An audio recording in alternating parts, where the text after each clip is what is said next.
Today we're going to talk about transferring bank accounts into your living trust, why it's important, and how to do it. Hi, I'm estate planning attorney Mike Smith with Smith Barid LLC, and I'm one half of the estate planning guys.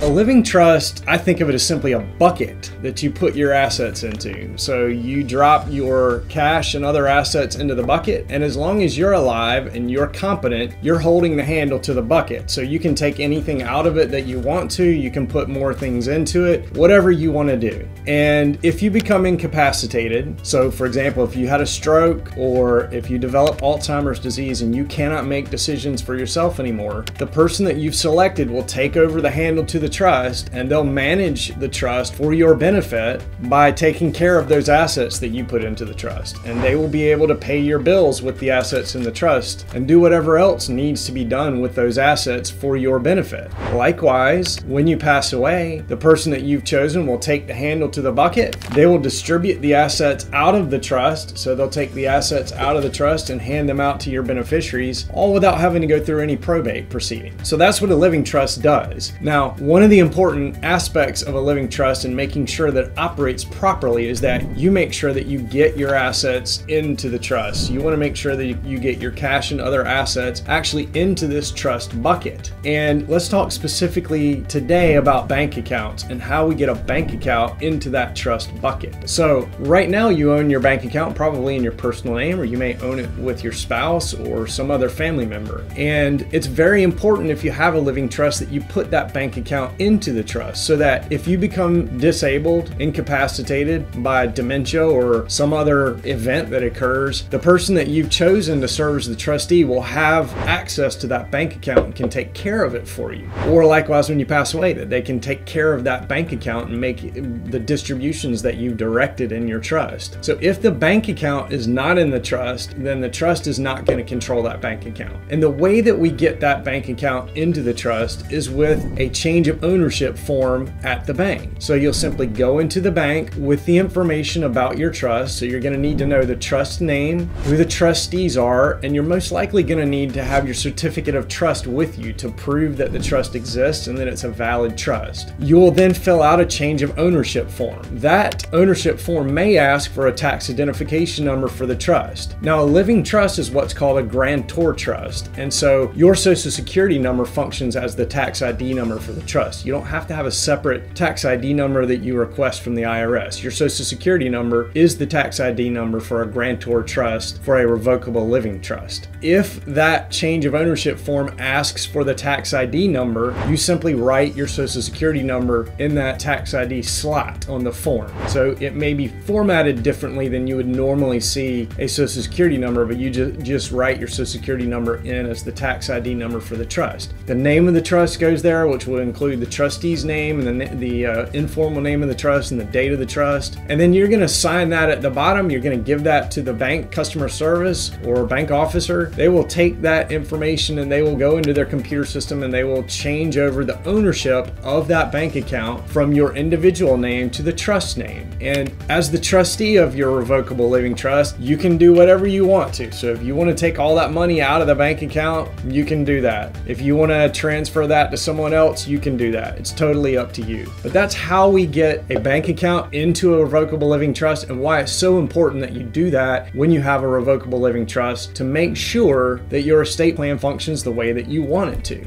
I hope you enjoyed that video. If you did, then take a moment right now to subscribe by clicking below and turn on the bell notification so you get notified every time we post up a new video. Right now we're posting 3 videos a week with lots of information about various estate planning topics, so you're going to want to make sure to stay on top of that. Click below to subscribe and click right over here to watch the next most relevant video about estate planning. Go watch it now.